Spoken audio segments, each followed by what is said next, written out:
Beautiful day here in Northern Nicaragua.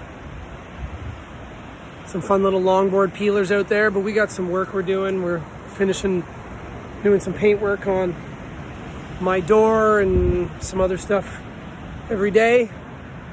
But yeah, we're on low tide and we'll be on it a little later once the tide starts coming back up. So hope everybody's having a great day and get out there and make the most of it. Stay tuned. So we're just gonna run over quickly, and this is the funny part. I'm right here. My boy Tony's right here.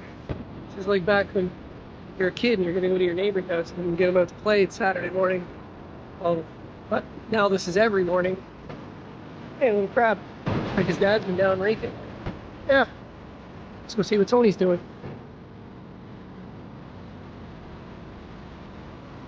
What time did you get up at? What's that?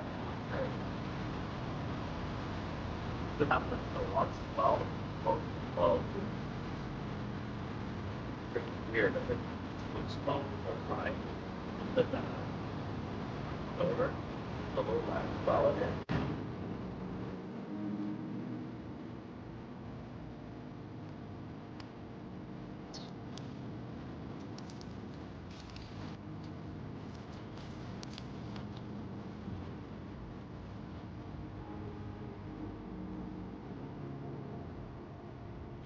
These gardens are so nice.